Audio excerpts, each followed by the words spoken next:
Hey everybody, thank you so much for checking out this video. It's your girl LB and Blue. Welcome to my channel. Watch with me, LB, where Blue and I give you fun, fresh, and funny rants, reviews, and recaps on my favorite movies, our favorite movies, I'm so sorry, and TV shows. We are here to talk about episode 4 of Reasonable Doubt, baby. What is going on with Ozzy? Have you decided whether or not you think he did it? You know we got to get into the shenanigans because it's always shenanigans over here at Reasonable Doubt. Somebody always gonna be sleeping with somebody, and somebody always gonna be dead. So, you know our girl Jax does not mind a quick little pull-up, okay? So she pulls up to Ozzy's house, not to talk to Ozzy, but to talk to his sister, Kristen. So Daniel has told Jax that Kristen has given Ozzy drugs, and so she wants to see, you know, what Kristen can provide them. So Jax and Daniel pull up, and they ask Kristen about the drugs, about the night of the murder, you know, all the things. And she does admit that back in the day when he was using, have a dealer named Byron. So they say, okay, cool, we're gonna go look for Byron and see what's going on. So while Jax believes about the, you know, the drug dealer or whatever, she still don't trust Kristen. So she tells Daniel to go ahead and keep an eye on Kristen, which he don't mind anyway, because he got a crush on that lady. He don't know what to do. That boy brain turns into applesauce when Kristen is around. He had called that lady a citizen. He was like, good morals, citizen. Like, know what to say. I relate to that so bad because the real cousins know that I saw a fine man and the man wanted me and I wanted him, but I was so nervous that I had saluted that man. And I said, Daniel, bro, I feel you, because I don't know what to say. What I'm supposed to say? So, baby, now we got to go over there by Bill. Bill trying to get his family back. Okay, that man is in a doghouse and he don't want to be there no more. Okay, so he go over to his wife's house, their house. He sees her and he said, girl, happy anniversary. I bought you your favorite flowers, peronias, petunias, daisies, girl. Here, look at the nice bouquet. Kendra said, my favorite flowers are peonies and our anniversary was yesterday, dummy. No, sir, that's not a good look. So we get a little insight about the issues that Kendra and Bill have within their marriage. Per usual, he is prioritizing his career. He's very ambitious as an attorney. However, Kendra is an attorney too, and she's just as ambitious. They had them kids together, and she had felt that she was doing a lion's share of the parenting, the planning, the housework, the this and that. Story of my life, bro. That's why I'm divorced. Bill said, you know, girl, you right. And I'm going to do so much better. I see that. I feel that. I receive that, okay? But, I do have this big trial coming up, and if you could take the kids early for me, I'm telling you what, girl, that'll help me so bad. And then from henceforth, I'll go ahead and prioritize you. Kendra said, see, that's what I'm talking about right there, bro. I got stuff I got to do too. I'm multitasking in here. You seem to think that you're the only one that got stuff going on and you need focus on just that one thing and you can't make it work. But guess what? You're going to make it work today because I ain't taking them your kids till Monday. So I said, I know that's right. Go ahead, Kendra, girl. Listen, he laid down and reached the mountaintop, and hopefully you did too, to get them kids, child. And that's not just your responsibility. You better make him take care of them. We got to go over there by Lewis. Now, Lewis might as well be loser because my boy is taking them L's, okay? Back-to-back L's. He just cannot win. Lewis had hired a young black coder at his video game firm that he works at. And the man was like, yeah, you know, I code in C++ and the algorithm supreme. And, you know, I do a little bit of flex style promotion in my coding. And so I got experience. And Lewis was like, yay. That's what I'm looking like. We all code and flex style coding over here, bro. So I don't know. He lied, okay, and said that he could do it. He can't do it. So all the stuff that he's supposed to be working on as a professional wavy style free text codex coder is not working out. And so Lewis getting all these things like, hey, bro, this game not working how it's supposed to. What's up with your coder? Lewis called the man in there and said, hey, black man, what's T? You making us look bad over here. It ain't but two of us over here. What's T? He said, listen, you know how I be, bro. I had lied right quick. I'm definitely taking a course on Coursera to learn how to text in a freestyle Codex Supreme Plus, bro. I'm going to have it in 6 to 9 months. Okay, I guess, but you're going to have to fix that. Like, you're going to have to stay overtime. You're going to have to work unpaid. You're going to have to work nights and weekends like AT&T in the 90s, girl, to get this stuff done because we can't have this. And he was like, I bet. Cool. Put a pin right there, though. So back over there at the law firm, Jax, Bill, and the crew are coming up with a plan because it's time for jury selection. The trial is about to start. Jax has come up with a plan to use Ozzy's prior sexual abuse as a catalyst to change how people see him.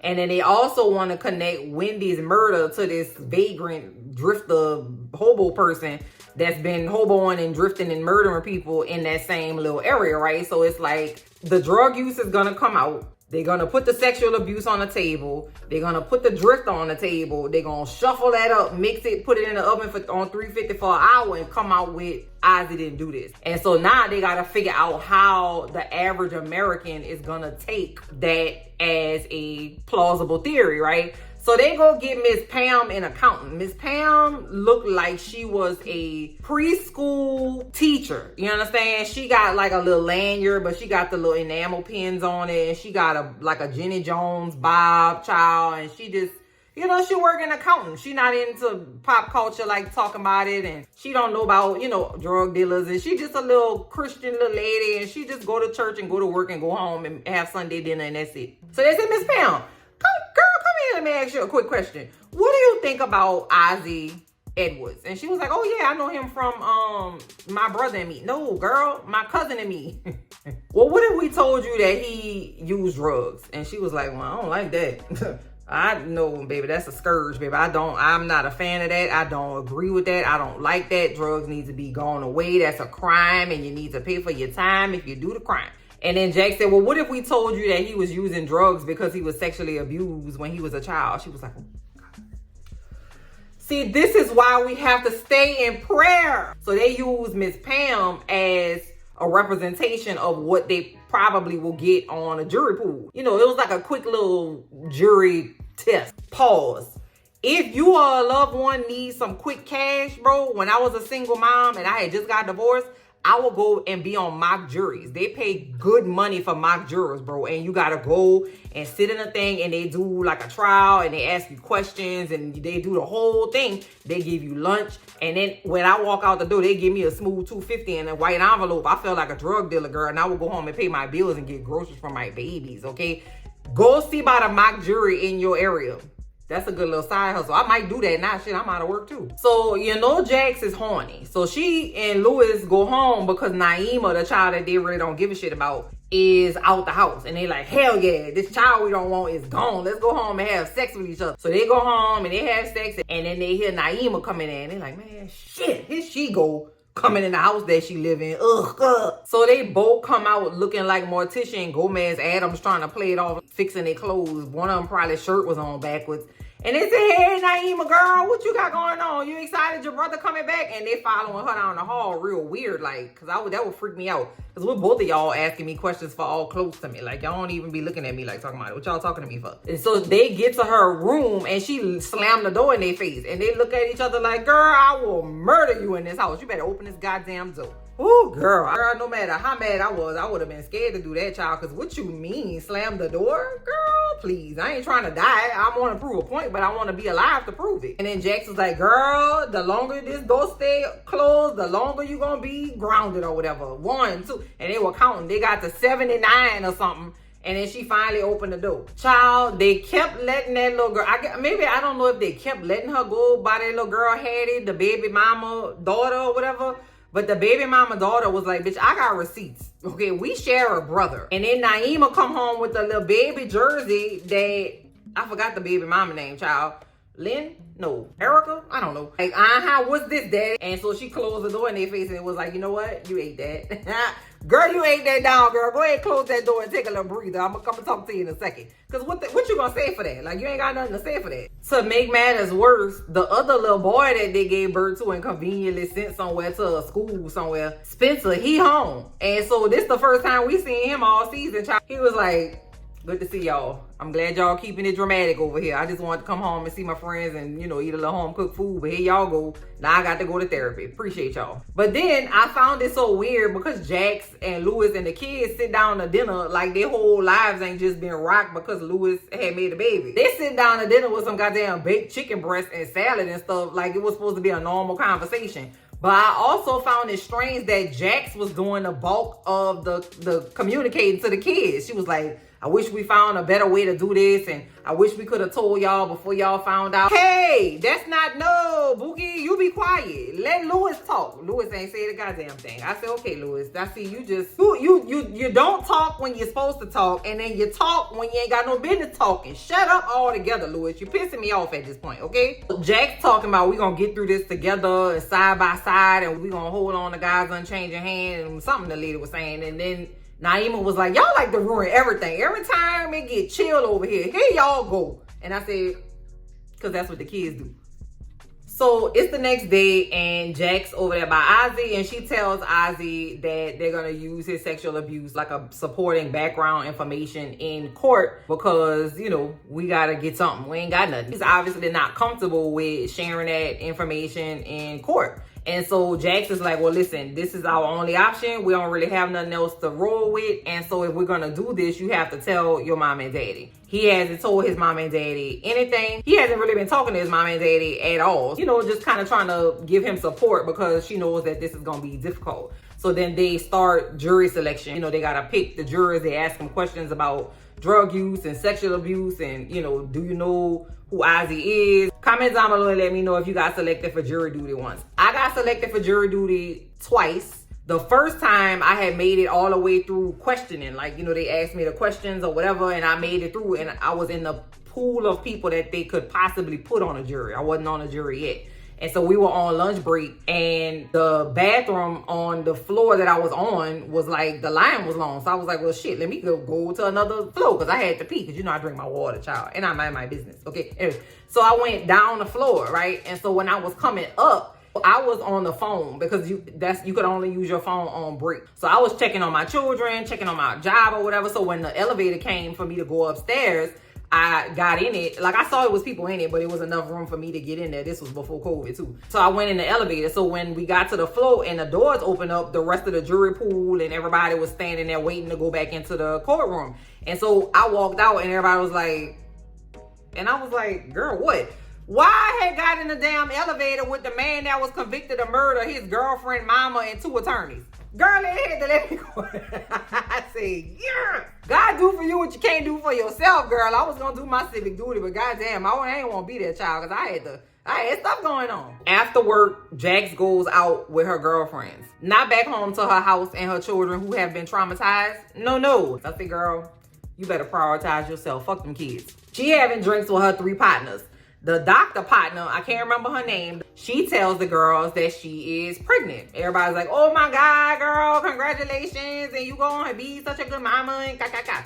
And she was like, all right, let me go ahead and go to the bathroom so we could do whatever. Pregnant doctor lady and Chanel, the one that got accused of murder last season, they get up, they go to the bathroom. So it's Jax and Sally at the table. As soon as the other 2 get up, Sally said, girl, I'm having sex with my husband. Sally husband and her getting the divorce because Sally and Chanel, the one that was accused of murder, Sally put her house up for collateral for Chanel's bail, and the husband didn't want her to do it. And so they kept getting into it, and now they separated. They about to get a divorce. And so she was telling Jax to be like, girl, I'm getting my back blown out, girl. And technically, I'm not going to catch a body because that's my husband. He already on a tally. I know that's right, girl. You winning. All right, go ahead. Jax asked if Sally was the only person that Chris, her husband, was sleeping with. And she was like, I don't know. Oh, I got you. Okay, cool. So now because you and Lewis is all back and in love and y'all holding hands like this in the park, you trying to judge me. But when it was you and you was sleeping with the security guard and your ex-convict ass boyfriend, I ain't said nothing to you. Imagine me sleeping with my whole legally wed husband and you coming over here judging me. That's because you a hater. You a hating ass bitch and you been a hating ass bitch since school. Oh! Then Jack say, and you been a hoe since high school. Now what we gonna do? Baby, they was about to scrap at that table. Before they could though, here come the other 2 messing stuff up for us. They played it off. And I was like, I'm gonna put a big ass pin right there. I can't wait to see what's going on with them 2. So Ozzy invites his mom and daddy over so that he can, you know, tell them about what happened to him. And he asked Jax to stay. The mom and daddy were very upset. They were very like hurt. And they, you know, had all the questions that I would imagine a parent would if they find out that their child was hurt and they weren't aware of that, right? And Ozzy was like, well, yeah, when I didn't really know it was abuse when she started. And the mom and dad was like, she? you say, when they found out it was a woman that did it, he doesn't tell them who it was. So thank God they believed them. Because, baby, if they came over there and was like, nah, I don't think you knew what you were talking about. Maybe that's not what happened. That would have... Girl, I would have had to probably turn that TV off. Jax is there to witness that. And, of course, that was very difficult for her because her mama didn't believe her. Speaking of the mama, okay, speaking of her mother, Mama Lou is at Jax and Louis' house because they don't never be with their kids. They get a knock at the door. Here come Jax's wayward ass daddy. Talking about, yeah, you told me you was over here with the kids. I thought I'd see, you know, what y'all was up to. I just thought I was in the neighborhood. You were in the neighborhood lie, sir. He did it because he knew he could, because that lady wasn't going to tell him no, child. And just walked up in there. Habitual line stepper, child. I would have blew a gasket if I found out somebody was in my house when I specifically told them not to. I would have blew another gasket if my mama was the one that allowed it to happen, child. My mama would never dog my doorway again. So I don't trust Eddie. I don't like how he moved. They had told you. And you ain't listening, okay? You just gonna do what you wanna do. He go in there and say, listen, I'm your grandpa. Y'all don't know me, no, but I'm your dad. I'm your mama dad. And then he paid the kids. He was like, listen, don't take your mama. I'm gonna hang out with y'all for a little while. Let's do a little TikTok. He gave him like $40 and it was like, shit, I don't even like my mama and dad right now. No way. Give me this money. Come on here and let's, whatever them kids be doing. I don't know what them kids, I don't know what they...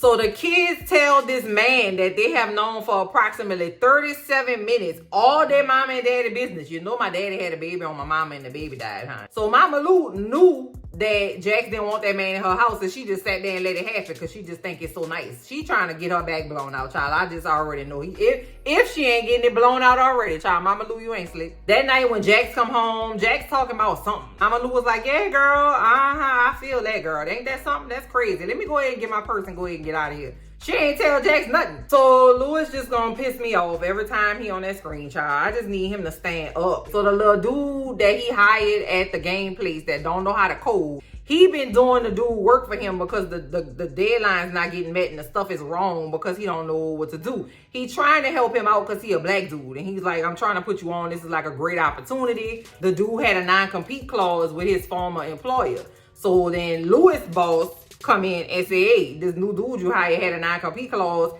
and the stuff is wrong. He working real slow. What's T? Louis and the boss bring the dude in and was like, you ain't tell us about the non-compete clause. He was like, you know what? I had thought that it had lapsed. My bad. And they were like, yeah, we're gonna have to go ahead and let you go or whatever. The dude flipped the switch. He was like, oh, so you're gonna let me go, you say?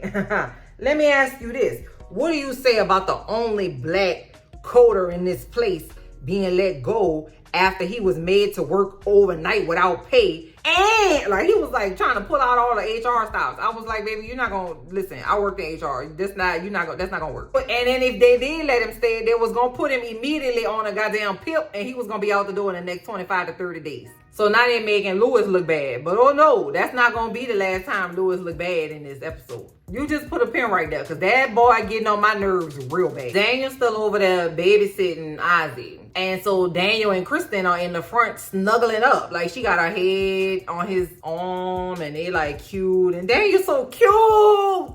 You know, she tells him that, you know, he was a different kid before he got famous. She also tells him that he used to like journal and stuff. And so Daniel was like, oh, journal, you say? Yeah, he was like, I'm going to get them goddamn journals. So then Ozzy come out and see them flirting and kick Daniel ass out. Ozzy was in the room with that doctor who I don't trust. I don't know that man's name, but I don't trust him because when he came out, it looked like, I don't know, the vibe between them is weird. And I wonder if they sleeping together too, or it's something, because I don't know, whatever. So the next day, Ozzy is at jury selection. It's time to go, right? And the sister's not home. Daniel knows that nobody's at their house. So he went in there and snooped his booty off. He went all through that man's closets, all in the bathroom, all under the sheets. He found a box under the bed with the journals in them. Daniel didn't take one journal. No, Daniel didn't take two journals. Daniel took all the journals. Daniel took every single one of them journals. I said, damn, Daniel, that was overkill. You could have left one of them in there, something, just for a little, you know what I'm saying? Just in case they wiggle the box around, something could be in there. Daniel said, nope. Cover my bases. So Louis still having trouble with this man at work because he just will not stand up. They go home and they trying to have dinner at the house like a normal family. The kids come in there like they like different children. They like, hey y'all, Hey, mom and daddy, what y'all got going on? What's for dinner? Oh boy, this chicken look good, and this salad with no dressing on it. I'm gonna tear that up. This is gonna be delicious. And Jackson Lewis was like, what's wrong with y'all? Yeah, you know, we met our grandpa yesterday. He had came here and we had taught him how to do the glizzy. I don't know what them kids be doing. So Jackson Lewis are talking about it, and Jackson's like, well, listen, the kids not mad at us no more. I mean, should we consider this a win? I don't know. This might be a win is a win kind of situation. Jax wasn't mad enough for me, and I couldn't understand it. But I think maybe because she is using that as a reason to get with her daddy too. She gonna use the kids as her way to have a relationship with her dad. Bill has had the kids. He brings them home to his wife, and he's like, I took the babies to the pier. We went to the aquarium, and I did the homework with this little boy, and I greased this little girl's scalp, and stopped over there at the Jamaican jerk hut and got you some oxtails, girl, because I didn't want you to have to cook. And she was like, oh, okay, thanks, Bill. Kendra, girl, don't fold, girl. That's how they be. They be good and trying to get you to bend and break. They do whatever they gotta do just for a moment, girl. And then the next thing you know, you doing laundry on the phone. Somebody threw up on your shoes. You got a project to do. The house fell down and you on your cycle. So no, girl, don't fall for it, okay? Let him do some more work. Lewis get it in his mind that he gonna take his dreadlock ponytail down to the back of a jazz club in downtown LA and go run up on a former crackhead and his jazz band singers that are baby boomers that probably fought in the Vietnam War, okay? I don't know if you ever met a black man that done been through some things in his life that's in their 50s, 60s, and 70s. They not the ones that you want to go ahead and go over there and mess with. Leave them people alone. Louis go over there and say, yeah, you need to stay gone and get gone. And I'm not going to say it again. Jack's daddy ran Lewis down to the ground. Do you hear me? I'm talking about to the bone marrow, to the white meat. Them dreadlocks was blowing in the wind. It wasn't no wind blowing. It was just Jack's daddy blowing his ass down with that nasty reed. He gonna say, I had a little tap of respect for you, but then you gonna bring your ass down here and these cold hind athletic loafers talking about what I'm gonna do and what I'm not gonna do. You ain't gonna do shit, because you know, you already know, okay? You're not a man because you let my daughter get kidnapped. Then you go get somebody pregnant, got my grandchildren who I just met 48 hours ago mad and shit. Then you gonna come down here talking to them. You got a scrunchie in your hair, sir. I say, yeah. And Lewis was like, you right, I'm not. And all I heard is, what is you gonna do, Lewis? What address you gonna use, Lewis? What ID you gonna use, Lewis? How you gonna pay for these court fees, Lewis? What car seat you gonna have to put her in, Lewis? Now, it's a lot of things I ain't never played with you about. It's a lot of things. You know I can air you the out. I will find you and smack the with you. Go your ass back home, sir. They cutting my grass, so let me go ahead and get out of here. So Daniel has been going through Isaac's journals, and he see that Monica started abusing him. Monica is his damn agent, okay? His agent has been abusing him since he was a damn child, and she been hanging around. So then we cut to Isaac's house, where Monica got her titties and ass all out with some sultry ass makeup on, and they're in a red light special room, and she giving him drugs, and she talking about, yeah, we gonna get through this together. And then she take her clothes off, and she had a nice ass, but she take her clothes off and go in the back room, and she gonna do it again. Jail, go to jail, girl. And I'ma say it over the laundry detergent, not the laundry girl, the lawn man outside. Making me mad, girl. So that's where the episode ends, y'all. Did y'all see the reveal of the abuser coming? I kind of did, but I kind of also didn't. Comment down below and let me know what you thought of episode 4 of Reasonable Doubt. Do you think Ozzy did it? Let's keep a tally. Let's keep it going. I gotta go pay my lawn man now. Shit, he know I don't got no goddamn money. I ain't got no job. I'll talk to you later. Bye. Give me $5. I'm just playing.